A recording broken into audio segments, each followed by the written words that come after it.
ਹਾਜ਼ਰ ਹਾਂ ਦੋਸਤੋ, ਤੁਸੀਂ ਪਿਆਰ ਦਿੰਦੇ ਹੋ ਜੇ ਇਸ ਪ੍ਰੋਗਰਾਮ ਨੂੰ। ਇੰਝ ਵੀ ਪੜ੍ਹਿਆ ਜਾ ਸਕਦਾ ਸਾਹਿਤ। ਸਾਰਾ ਹਫਤਾ ਅਸੀਂ ਆਪਸ ਵਿੱਚ ਹੀ ਡਿਸਕਸ ਕਰਦੇ ਰਹਿੰਦੇ ਹਾਂ, ਵਿਚਾਰ, ਚਿੰਤਨ ਮੰਥਨ, ਸਵੈ ਨਾਲ ਵੀ, ਕਿ ਯਾਰ ਇਹ ਨਾ ਹੋਵੇ ਕਿਤੇ ਊਬ ਪੈਦਾ ਹੋਵੇ ਇਸ ਪ੍ਰੋਗਰਾਮ 'ਚ। ਤਾਂ ਨਵੇਂ ਨਵੇਂ ਕੁਛ ਐਕਸਪੈਰੀਮੈਂਟ ਕਰਨ ਨੂੰ ਮਨ ਕਰਦਾ ਸੀ, ਕਰਦਾ ਰਹਿੰਦਾ ਹੈ, ਅਤੇ ਕਰਨ ਦੀ ਕੋਸ਼ਿਸ਼ ਵੀ ਕਰਦੇ ਹਾਂ ਅਸੀਂ। ਉਸੇ ਹੀ ਐਕਸਪੈਰੀਮੈਂਟ 'ਚੋਂ ਅੱਜ ਮਨ 'ਚ ਗੱਲ ਆਈ ਕਿ ਭਾਈ ਦੋਸਤਾਂ ਦੇ ਸਾਹਿਤ ਦੀਆਂ ਗੱਲਾਂ ਕਰਦੇ ਹਾਂ, ਇਸ ਪ੍ਰੋਗਰਾਮ ਤਹਿਤ ਕਿਉਂ ਨਾ ਮੈਂ ਆਪਣੇ ਸਾਹਿਤ ਨੂੰ ਦੋਸਤਾਂ ਨਾਲ ਸ਼ੇਅਰ ਕਰਾਂ, ਸਾਂਝਾ ਕਰਾਂ, ਜੋ ਮੈਂ ਤਾਜ਼ਾ ਲਿਖ ਰਿਹਾ। ਨਾਵਲ ਰੂਪ ਦੇ ਵਿੱਚ ਲਗਭਗ ਤਿਆਰ ਹੈ, ਖਾਸਾ ਵੱਡੀ ਰਚਨਾ ਬਣ ਗਈ। ਮੈਂ ਆਪ ਹੈਰਾਨ, ਕਿਉਂਕਿ 80 ਕੁ ਪੇਜ ਤੋਂ ਆਣ ਕੇ ਬਾਅਦ ਨਾ ਮੇਰਾ ਦਿਮਾਗ ਜਿੱਦਾਂ ਆੜੀ ਕਰਨ ਲੱਗ ਪੈਂਦਾ, ਛੱਡ ਯਾਰ ਬਹੁਤ ਹੋ ਗਿਆ। ਪਰ ਇਹ ਖੈਰ ਨਵਾਂ ਨਾਵਲ ਜਿਹੜਾ ਮੇਰਾ ਲਗਭਗ ਤਿਆਰ, ਅਤੇ ਜਿਹਦੇ ਮੈਂ ਫਾਈਨਲ ਟੱਚ ਦੇ ਰਿਹਾ। ਅਜੇ ਨਾਮ ਇਹਦੇ ਉੱਤੇ ਮੈਂ ਕੁਝ ਕੰਮ ਕਰਾਂਗਾ। ਅਜੇ ਨਾਮ ਪੂਰਾ ਨਹੀਂ, ਮੇਰੇ ਮਨ 'ਚ ਗੂੜਾ ਨਹੀਂ ਹੋਇਆ। ਕੁਛ ਐਕਸਪੈਰੀਮੈਂਟ ਇਹਦੇ ਵਿੱਚ ਜਿਹੜੇ ਕੀਤੇ ਨੇ ਉਹ ਮੈਂ ਤੁਹਾਡੇ ਨਾਲ ਸਾਂਝੇ ਕਰਦਾ ਕਿ ਇਹ 2 ਲੇਅਰਸ ਦੇ ਵਿੱਚ ਨਾਵਲ ਹੈ। ਇੱਕ ਉੱਪਰ ਟੈਕਸਟ ਹੈ, ਨੀਚੇ ਟੈਕਸਟ ਹੈ। ਦੋਵੇਂ ਯੂਨੀਕ ਨੇ, ਦੋਵੇਂ ਇੱਕ ਦੂਸਰੇ 'ਚੋਂ ਅਲੱਗ ਨੇ, ਦੋਵਾਂ ਦੇ ਪਾਤਰ ਅਲੱਗ ਨੇ, ਦੋਵਾਂ ਦਾ ਵਿੱਚ ਵਿੱਚ ਕਿਤੇ ਕਿਤੇ ਇੱਕ ਦਾ ਪਾਤਰ ਉੱਪਰ ਜਾਂਦਾ ਫਿਰ ਨੀਚੇ ਆ ਜਾਂਦਾ, ਜਾਂ ਉੱਪਰੋਂ ਇੱਕ ਦਾ ਪਾਤਰ ਨੀਚੇ ਆਉਂਦਾ ਫਿਰ ਉੱਪਰ ਚਲੇ ਜਾਂਦਾ। ਜਿਹੜਾ ਉੱਪਰਲਾ ਅੱਧ ਹੈ ਉਹ ਪੰਜਾਬ ਦੇ ਪਿੱਛੋਂ ਕਿਤੇ ਗੁਜਰਾਂਵਾਲਾ ਤੋਂ ਉੱਜੜ ਕੇ ਆਏ ਹੋਏ ਅਤੇ ਇੱਥੇ ਆਣ ਕੇ ਵਸੇ ਹੋਏ ਇੱਕ ਬ੍ਰਾਹਮਣ ਪਰਿਵਾਰ ਦੇ 3-4 ਪੀੜ੍ਹੀਆਂ ਦਾ, 100 ਸਾਲ ਦਾ ਸੋਸ਼ੋ ਕਲਚਰਲ, ਰਿਲੀਜੀਅਸ, ਜੋ ਵੀ ਹੁੰਦਾ ਹੈ, ਜਿਵੇਂ ਅਸੀਂ ਨਾਵਲ ਲਿਖਦੇ ਹਾਂ ਉਹਨਾਂ ਦਾ ਹੈ। ਕੱਚ ਸੱਚ ਜੋ ਵੀ ਹੈ ਉਹਨਾਂ ਦਾ ਫਿਕਸ਼ਨਲ ਟਰੂਥ ਜਿਹੜਾ ਹੈ ਸਾਰਾ। ਤਾਂ ਉੱਪਰਲਾ ਅੱਧ, ਹੇਠਲਾ ਅੱਧ ਜਿਹੜਾ ਹੈ ਪੈਰਲਲ ਚੱਲੇਗਾ, ਜਿਹੜਾ ਉਹ ਦੁਆਬੇ ਦੇ ਦਲਿਤ ਪਰਿਵਾਰ ਦੀਆਂ 3-4 ਪੀੜ੍ਹੀਆਂ, 100 ਸਾਲ ਦੀ ਉਹਨਾਂ ਦੀ ਜ਼ਿੰਦਗੀ, ਜੋ ਉਤਰਾ ਚੜ੍ਹਾਅ, ਜੋ ਵਖਰੇਵੇਂ ਨੇ ਆਇਆ। ਇਹ ਸੁਸਾਇਟੀ 'ਚ ਹਾਇਰਾਰਕੀ ਅਜੇ ਵੀ ਕਾਇਮ ਹੈ ਜਾਂ ਨਹੀਂ ਹੈ, ਇਹਦੀ ਫੋਰਮ ਵੀ ਦੱਸੇਗੀ।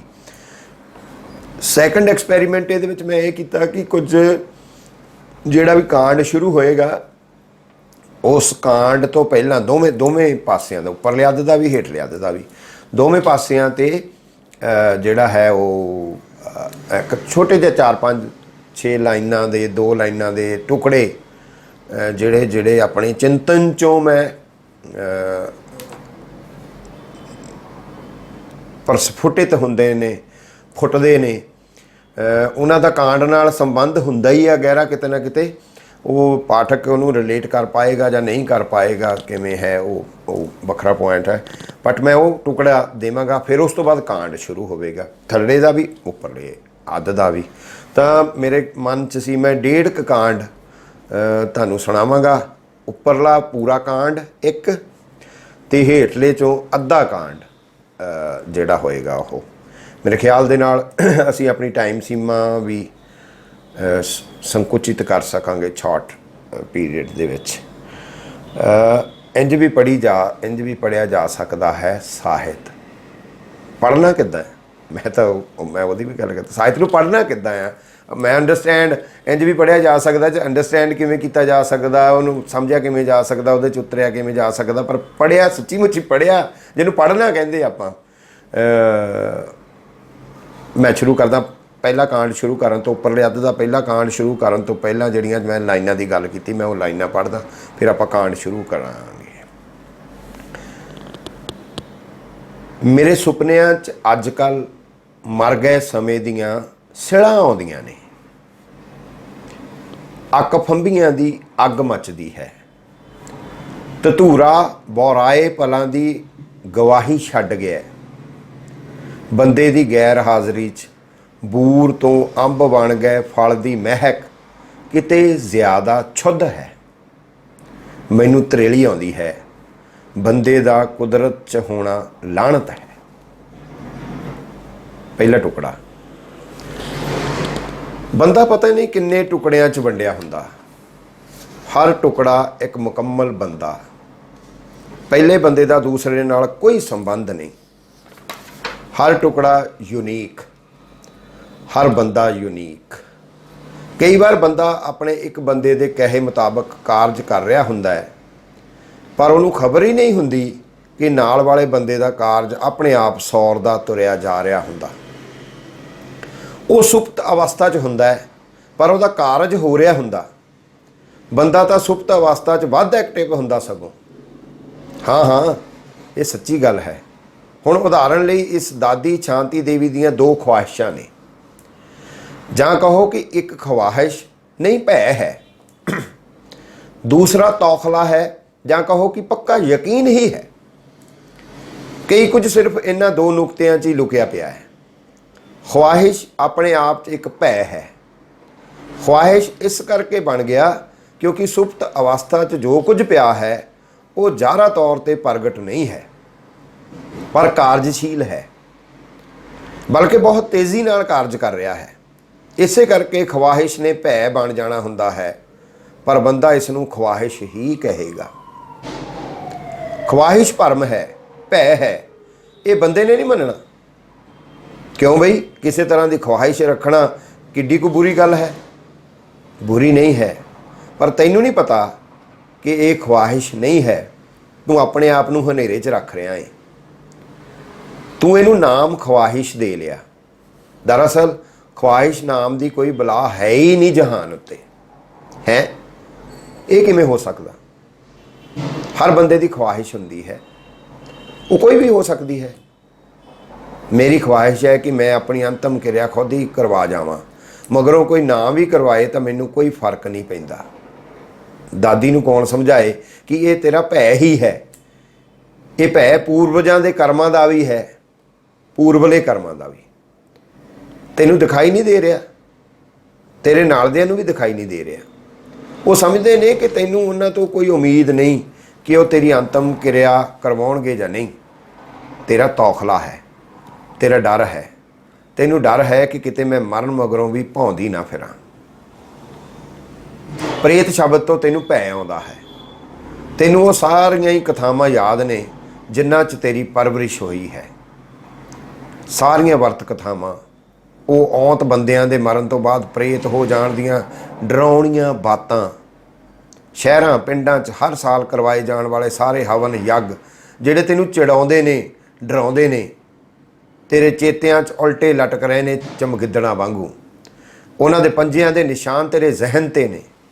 ये तेरा सुप्त बंदा है, पर दादी नूं कौन समझावे? उन्हें तो ठाण लई है। उहदे नाल बहस का फायदा नहीं। उहदे अपने लॉजिक ने, वो किहड़ा अनपढ़ है। हाँ, जिहड़ा उहदा तौखला है जां उहनूं पक्का यकीन है, वो उहदे अनुभव, जागृत अनुभव चों पैदा होया है। उन्हें रिश्ते सिर्फ तो सिर्फ गर्ज दे देखे ने, पैसे दे रिश्ते ने। दूसरिਆਂ ਨੂੰ ਉਹਦਾ सिर्फ पैसा दिखाई दे रहा है। ਉਹਨੂੰ हमेशा यही ਲੱਭਾ कि ਉਹਦੇ ਕੋਲ जो पैसा है वो कदे भी हड़पिया जा सकता है। बदले च यह भी हो सकता कि ਉਹਨੂੰ किसी अनाथ आश्रम सड़न वास्ते छड्ड दिता जाए। ਉਹਨੂੰ इस आश्रम के सुपने आते रहे ने तमाम उम्र। आश्रम च एक गरीब बुढ़ा जिन्हों ਉਹਦੇ पुत्र ने बाहर सुट दिता सी, ਉਹਦੇ नाल दुख साझा करदा। वो नशेड़ी है, मेरे को पैसे मंगदा। उन्हें मेरे गिट्टे सेक दिते सोटियां मार मार के।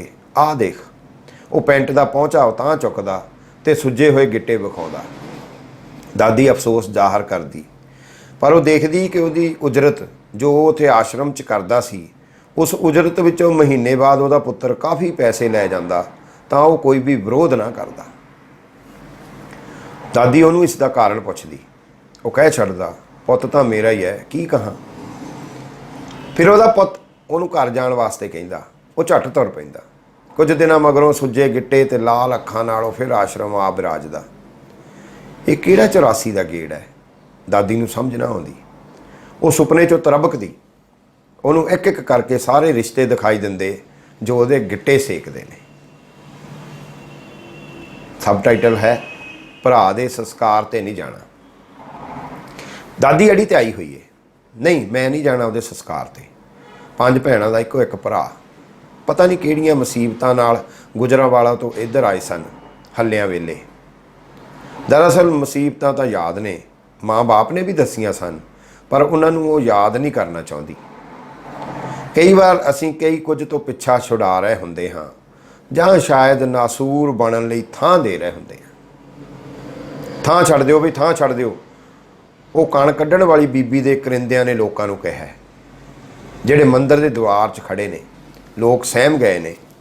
ਫਿਰ ਉਹਨਾਂ ਬੀਬੀਆਂ ਤੱਕ ਵੇਲ ਹੋ ਗਈ ਹੈ ਜਿਨ੍ਹਾਂ ਹੁਣੇ ਪਾਉਣ ਦੇ ਹਵਾਲੇ ਹੋ ਜਾਣਾ ਹੈ। ਇਹ ਸਾਰੇ ਲੋਕ ਜਾਣਦੇ ਨੇ ਇੱਥੇ ਆਉਣ ਵਾਲੇ, ਪਰ ਦਾਦੀ ਕਿਸੇ ਨਾਲ ਉਦੋਂ ਨਵੀਂ ਹੀ ਇੱਥੇ ਆਈ ਸੀ, ਉਹਦਾ ਅਨੁਭਵ ਨਹੀਂ ਸੀ। ਉਹਦਾ ਤਾਂ ਤਰਾਹ ਹੀ ਨਿਕਲ ਗਿਆ। ਬੀਬੀਆਂ ਸਿਰ ਘੁਮਾ ਕੇ ਖੇਡਣ ਲੱਗੀਆਂ ਸਨ। ਦਾਦੀ ਦੇ ਨਾਲ ਆਈ ਬੀਬੀ ਨੇ ਇਹਦਾ ਹੱਥ ਘੁੱਟ ਕੇ ਹੌਸਲਾ ਦਿੱਤਾ ਸੀ। ਦਾਦੀ ਨੂੰ ਆਪਣੇ ਸਾਰੇ ਦੁੱਖ ਭੁੱਲ ਗਏ ਸਨ। ਭੈ ਨਾਲ ਉਹ ਜ਼ਰਦ ਹੋ ਗਈ ਸੀ। ਉਹਨੇ ਨਹੀਂ ਅਜਿਹਾ ਮੰਜ਼ਰ ਪਹਿਲਾਂ ਕਦੇ ਦੇਖਿਆ। ਹਾਂ, ਉਹ ਧਾਰਮਿਕ ਸੀ ਤੇ ਪੂਰੇ ਬ੍ਰਾਹਮਣਿਕ ਤੌਰ ਤਰੀਕਿਆਂ ਨੂੰ ਪ੍ਰਣਾਈ ਹੋਈ। ਉਹ ਵਰਤ ਰੱਖਦੀ ਸੀ, ਇਕਾਦਸ਼ੀ, ਦੁਆਦਸ਼ੀ ਸਭ ਵਰਤ ਰੱਖਦੀ ਸੀ। ਮੰਦਰ ਜਾਂਦੀ ਸੀ, ਸ਼ਨੀ ਮੰਦਰ ਸਪੈਸ਼ਲ ਜਾਂਦੀ ਸੀ। ਪਰ ਆਹ ਸਾਰਾ ਕੁਝ ਉਹਦੇ ਲਈ ਅਲੋਕਾਰ ਸੀ। ਹੁਣ ਦਾਦੀ ਨੂੰ ਕੌਣ ਦੱਸੇ ਕਿ ਇਹੋ ਜਿਹਾ ਹੀ ਅਲੋਕਾਰ ਤੇਰੇ ਅੰਦਰ ਕਿਤੇ ਕੋਹਰਾਮ ਮਚਾ ਰਿਹਾ ਹੈ। ਤੇਰੇ ਅੰਦਰ ਵੀ ਡੋਲੀਆਂ ਖੇਡ ਰਹੀਆਂ ਨੇ। ਤੂੰ ਸਿਰਫ ਉਹਨਾਂ ਨੂੰ ਵੇਲ ਦਿੱਤੀ ਹੈ, ਬਸ ਇਹੀ ਤੇਰੇ ਵੱਸ ਨਹੀਂ। ਤੂੰ ਸਿਰਫ ਬਾਹਰੀ ਦੇਖ ਰਹੀ ਹੈ, ਤਦੇ ਤੈਨੂੰ ਉਹ ਕੁਝ ਦਿਖਾਈ ਨਹੀਂ ਦੇ ਰਿਹਾ ਜਿਹੜਾ ਤੇਰੇ ਭਰਾ ਦਾ ਭੂਤ ਸਹਿਣ ਕਰਕੇ ਗਿਆ ਹੈ। ਉਹਦੇ ਵਿਆਹ ਤੋਂ ਬਾਅਦ ਤੈਨੂੰ ਸਿਰਫ ਇਹੀ ਗੱਲਾਂ ਯਾਦ ਨੇ ਕਿ ਉਹਦੇ ਘਰ ਵਾਲੀ ਨੇ ਤੈਨੂੰ ਕਿਵੇਂ ਦਬਾਉਣਾ ਚਾਹਿਆ ਤੇ ਤੇਰੇ ਪੈਸੇ ਉੱਤੇ ਅੱਖ ਰੱਖੀ। ਉਹ ਕਿਵੇਂ ਗੁਜ਼ਾਰਾ ਕਰਦੀ ਸੀ ਲੋਕਾਂ ਦੀ ਮਾਲਿਸ਼ ਕਰਕੇ, ਇਹਦੀ ਤੈਨੂੰ ਕਦੇ ਖਬਰ ਨਾ ਹੋਈ। ਉਹਨੇ ਤੇਰੇ ਦੂਸਰੇ ਘਰ ਉੱਤੇ ਕਬਜ਼ਾ ਕਰ ਲਿਆ ਸੀ, ਤੈਨੂੰ ਇਹੀ ਦਿਖਾਈ ਦਿੱਤਾ। ਪਰ ਤੇਰੇ ਕੋਲ ਜੋ ਜੱਦੀ ਘਰ ਸੀ ਉਹਦੇ ਉੱਤੇ ਉਹਦਾ ਵੀ ਹੱਕ ਬਣਦਾ ਸੀ, ਤੈਨੂੰ ਕਦੇ ਦਿਖਾਈ ਨਹੀਂ ਦਿੱਤਾ। ਤੂੰ ਕਿਉਂਕਿ ਕਮਾ ਰਹੀ ਸੀ, ਮਾਂ ਨੂੰ ਤੂੰ ਹੀ ਸਾਂਭ ਰਹੀ ਸੀ, ਇਸ ਕਰਕੇ ਸਿਰਫ ਤੂੰ ਨਫ਼ਰਤ ਪਾਲ ਲਈ।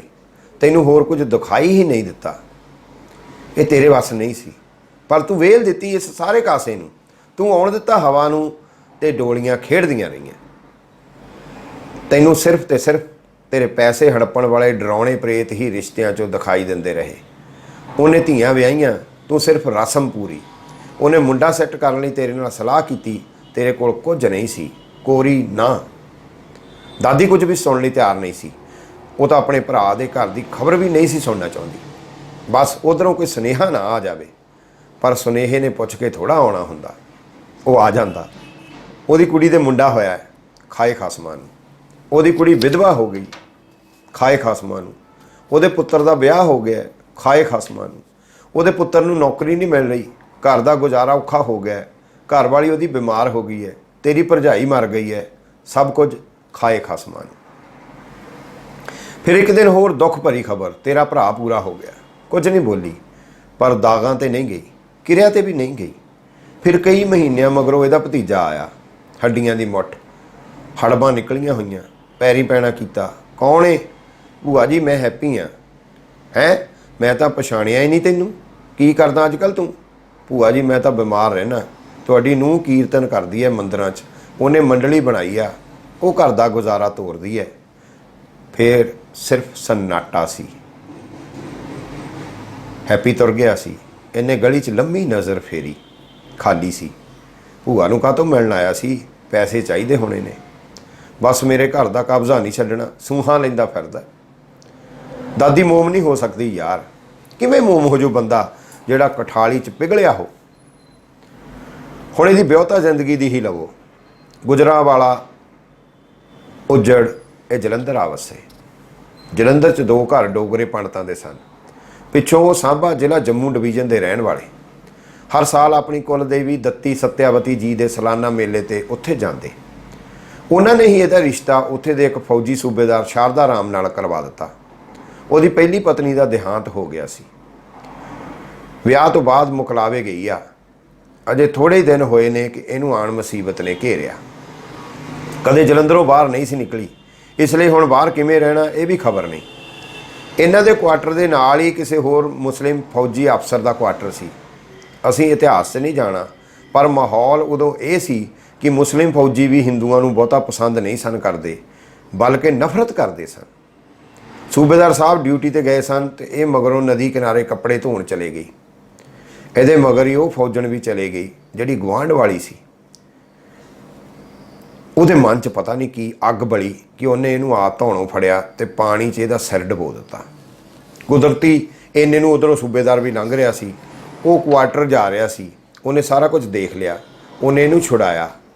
उस औरत की शिकायत वड्डे अफसर कोल कीती, पर ये तो जिवें होश ही गुम गए सन।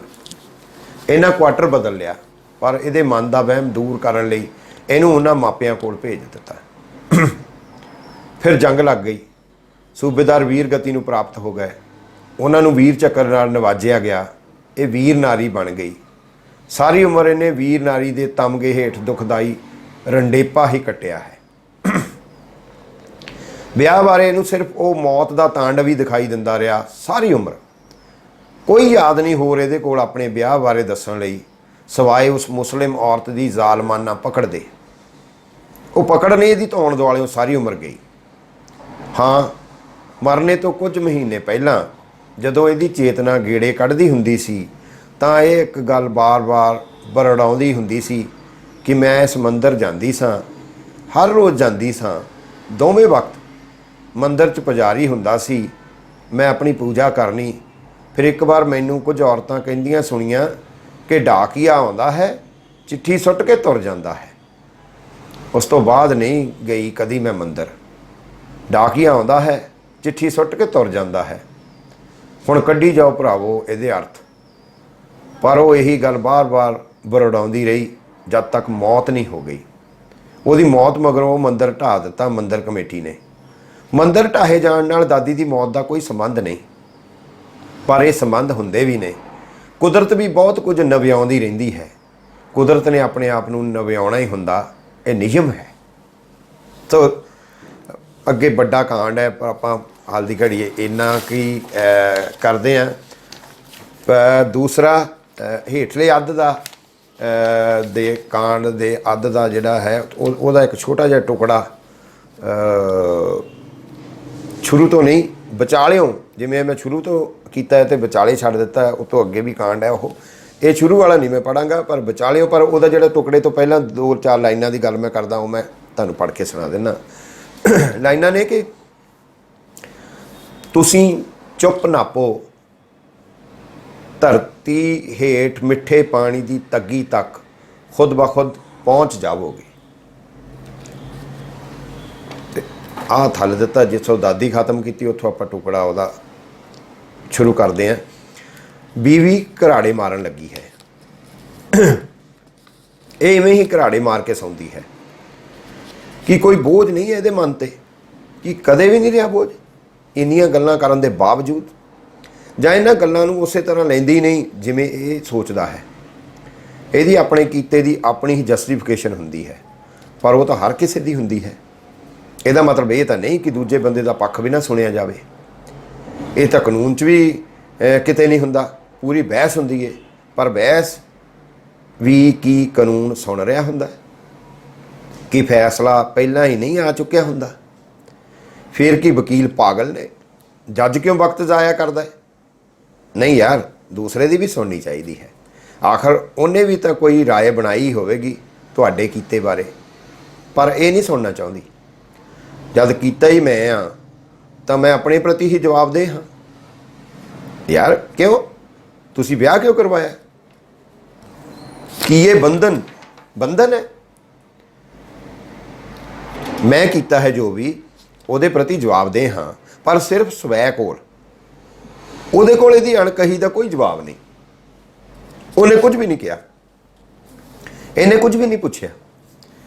इवें ही हुंदा है अक्सर, कोई कुछ नहीं बोल रहा हुंदा, ਉਹਦੇ अंदरों तरंगां निकलदियां ने, साफ साफ शब्दां 'ਚ सब कुछ बोल जांदियां ने, दूसरा सुन लैंदा है। ये सच्चाई है। फिर ਇਹਦੇ ਉੱਤੇ ही अमल होना चाहिए है। जेकर तुसीं इस आवाज़ नूं सुने बगैर ही अपने फैसले सुनाउण लग पवोगे तो कुछ असुखावा वापरेगा। पर की हुण असुखावा नहीं है?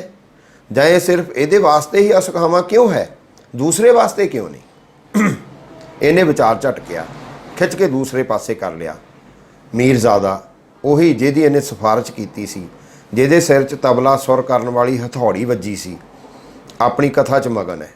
ਕਿਵੇਂ ਉਹ ਗਰੀਬੀ ਦਾ ਝੰਬਿਆ ਮਹੰਤਾਂ ਦੇ ਦੁਆਰ ਜਾ ਪਹੁੰਚਿਆ, ਕਿਵੇਂ ਉੱਥੇ ਉਹਦੀ ਕਲਾ ਦੀ ਕਦਰ ਹੋਈ। ਉੱਥੇ ਸਾਰੇ ਮਹੰਤ ਉਹਨੂੰ ਉਸਤਾਦ ਜੀ ਕਰਦੇ ਫਿਰਦੇ ਸਨ। ਇਹਦੇ ਤੋਂ ਝਾੜੂ ਮਾਰਨ ਦੀ ਵੀ ਸੇਵਾ ਨਹੀਂ ਸੀ ਲਈ ਜਾਂਦੀ, ਸਿਰਫ ਰਸੋਈ ਦਾ ਕੰਮ ਕਰਦਾ ਸੀ ਜਾਂ ਉਹਨਾਂ ਨੂੰ ਸੰਗੀਤ ਦੀ ਸਿੱਖਿਆ ਦਿੰਦਾ ਸੀ। ਮਹੰਤਾਂ ਦੀ ਮੁਖੀ ਵੀ ਇਹਨੂੰ ਉਸਤਾਦ ਜੀ ਕਹਿ ਕੇ ਹੀ ਬੁਲਾਉਂਦੀ ਸੀ। ਇਹਨੂੰ ਹਜ਼ਾਰਾਂ ਰੁਪਏ ਮਿਲਣ ਲੱਗੇ। ਇਹ ਉਦੋਂ ਅਣਵਿਆਹਿਆ ਸੀ। ਇਹਨੇ ਉਹੀ ਪੈਸੇ ਆਪਣੀ ਮਾਂ ਦੀ ਹਥੇਲੀ ਲਿਜਾ ਧਰਨੇ। ਫਿਰ ਇਹਦਾ ਵਿਆਹ ਹੋ ਗਿਆ। ਉਧਰੋਂ ਇਹਦੇ ਉੱਤੇ ਇੱਕ ਮਹੰਤਣੀ ਆਸ਼ਿਕ ਹੋ ਗਈ। ਉਹਨੇ ਹਜ਼ਾਰਾਂ ਰੁਪਏ ਇਹਦੇ ਉੱਤੇ ਲੁਟਾਉਣੇ ਸ਼ੁਰੂ ਕਰ ਦਿੱਤੇ। ਉਹ ਰਾਤ ਨੂੰ ਇਹਨੂੰ ਡੇਰਿਓਂ ਬਾਹਰ ਨਾ ਆਉਣ ਦੇਵੇ। ਇਹ ਬੁਰੀ ਤਰ੍ਹਾਂ ਫਸ ਗਿਆ। ਡੇਰੇ ਦੀ ਮੁਖੀ ਨਾਲ ਉਹ ਮਹੰਤਣੀ ਬੈਸਣ ਲੱਗੀ। ਉਹ ਇਹਦੇ ਇਸ਼ਕ 'ਚ ਪਾਗਲ ਸੀ। ਇਹਦੀ ਦੁਰਗਤ ਹੋਣ ਲੱਗੀ। ਪਰਿਵਾਰ ਨਾਲ ਉਹ ਨਾਤਾ ਹੀ ਟੁੱਟ ਗਿਆ। ਕੀ ਕੰਮ ਕਰਦਾ ਹੈ? ਝੂਠ ਬੋਲਿਆ ਸੀ। ਘਰ ਵਾਲੀ ਵਾਪਸ ਚਲੇ ਗਈ। ਮਾਂ ਨੇ ਅੱਖਾਂ ਸਜਾ ਲਈਆਂ। ਗਰੀਬੀ ਹੋਰ ਗਹਿਰੀ ਹੋ ਗਈ ਅਤੇ ਇੱਧਰ ਇਹਦੇ ਨਾਲ ਉਹ ਮਹੰਤਣੀ ਗੁਲਛਰੇ ਉਡਾਏ। ਫਿਰ ਇਹਦੇ ਮਨ 'ਚ ਪਤਾ ਨਹੀਂ ਕੀ ਆਇਆ। ਇਹ ਦੌੜ ਗਿਆ। ਕਿੱਧਰ ਗਿਆ? ਸਾਲ ਭਰ ਕਿਸੇ ਨੂੰ ਪਤਾ ਹੀ ਨਾ ਲੱਗਿਆ। ਇਹ ਹੁਣ ਉਹਦੇ ਕਿੱਸੇ 'ਚੋਂ ਵੀ ਬਾਹਰ ਆਉਣਾ ਚਾਹੁੰਦਾ ਹੈ। ਉਹ ਸਾਲਾ ਸੀ ਹੀ ਜਿਹਾ, ਉਹਦੇ 'ਤੇ ਭਰੋਸਾ ਨਹੀਂ ਕੀਤਾ ਜਾ ਸਕਦਾ ਸੀ। ਕਈ ਵਾਰ ਇਹਨੂੰ ਝਕਾਨੀ ਦੇ ਗਿਆ। ਇਹਨੇ ਕੀ ਲੈਣਾ ਸੀ ਉਹਦੇ ਤੋਂ? ਕੋਈ ਵਾਕਫ ਉਹਨੂੰ ਫੜ ਕੇ ਇਹਦੇ ਕੋਲ ਅਖਬਾਰ 'ਚ ਲੈ ਗਿਆ। ਇਹ ਉਦੋਂ ਇੱਕ ਰੋਜ਼ਾਨਾ ਅਖਬਾਰ ਦਾ ਸਾਹਿਤਿਕ ਮੈਗਜ਼ੀਨ ਦੇਖਦਾ ਸੀ। ਲਿਜਾਣ ਵਾਲੇ ਨੇ ਦੱਸਿਆ ਕਿ ਇਹ ਬਹੁਤ ਵੱਡਾ ਕਲਾਕਾਰ ਹੈ। ਗਰੀਬੀ ਨੇ ਚਰਖੜੀ ਚਾੜਿਆ ਹੋਇਆ ਹੈ। ਇਹਨੇ ਇੱਕ ਫਿਲਮ ਦਾ ਸੁਪਰ ਹਿੱਟ ਗੀਤ ਗਾਇਆ ਹੈ, ਪਰ ਪ੍ਰੋਡਿਊਸਰ ਨੇ ਗਾਣਾ ਤਾਂ ਗਵਾ ਲਿਆ, ਪੈਸਾ ਧੇਲਾ ਕੋਈ ਨਹੀਂ ਦਿੱਤਾ। ਇਹ ਰੁਲ ਰਿਹਾ ਹੈ। ਇਹਦੇ ਬਾਰੇ ਕੁਝ ਲਿਖ ਦਿਓ। ਇਹਨੂੰ ਇਹਨੇ ਗਾਣਾ ਗਾ ਕੇ ਵੀ ਸੁਣਾਇਆ। ਵਾਕਿਆ ਹੀ ਕਲਾਕਾਰ ਰੁਲ ਰਿਹਾ ਹੈ। ਇਹਨੇ ਆਰਟੀਕਲ ਲਿਖ ਦਿੱਤਾ। ਚਰਚਾ ਹੋ ਗਈ। ਮਿਲਣ ਲੱਗੇ। ਕੁਝ ਦੋਸਤਾਂ ਨੂੰ ਸੁਣਾਉਣ ਦਾ ਵਕਤ ਦੇ ਦਿੱਤਾ। ਸੰਪਾਦਕ ਸਾਹਿਬ ਉਡੀਕਦੇ ਰਹੇ, ਆਇਆ ਹੀ ਨਹੀਂ ਆਉਣ ਦਾ ਕਾਰਨ ਕਈ ਮਹੀਨਿਆਂ ਬਾਅਦ ਦੱਸਿਆ ਕਿ ਇਹਨੇ ਇੱਕ ਹੋਰ ਕੁੜੀ ਨਾਲ ਵਿਆਹ ਕਰਵਾ ਲਿਆ ਸੀ। ਉਹ ਬਦ ਚੱਲਣ ਨਿਕਲੀ। ਇਹਨੂੰ ਘਰ ਜਵਾਈ ਰੱਖ ਲਿਆ ਅਤੇ ਗੁਲਛਰੇ ਬਾਹਰ ਵਾਲਿਆਂ ਨਾਲ ਉਡਾਇਆ ਕਰੇ। ਇਹ ਕਦੋਂ ਤੱਕ ਬਰਦਾਸ਼ਤ ਕਰਦਾ? ਇੱਕ ਦਿਨ ਉਹਦੇ ਉੱਤੇ ਹੱਥ ਚੁੱਕ ਲਿਆ। ਉਹਨੇ ਜੇਲ੍ਹ ਕਰਵਾ ਦਿੱਤੀ। ਉਹ ਸਿਰਫ ਇਹਨੂੰ ਪੈਸੇ ਕਮਾਉਣ ਦੇ ਸਾਧਨ ਵਜੋਂ ਵਰਤਣਾ ਚਾਹੁੰਦੀ ਸੀ।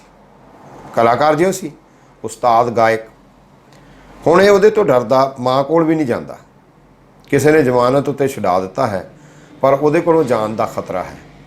ਉਹਦੇ ਵੱਡੇ ਵੱਡੇ ਮੁਸ਼ਟੰਡੇ ਯਾਰ ਨੇ, ਉਹ ਇਹਨੂੰ ਮਾਰ ਦੇਣਗੇ। ਥੋੜ੍ਹੇ ਪੈਸਿਆਂ ਦੀ ਮਦਦ ਕਰ ਦਿਓ। ਇਹਨੇ ਸਭ ਕੁਝ ਸਮਝ ਲਿਆ, ਪਰ ਇਹਦੇ ਅੰਦਰੋਂ ਹਮਦਰਦੀ ਉਸ ਪ੍ਰਤੀ ਕਿਤੇ ਨਹੀਂ ਗਈ।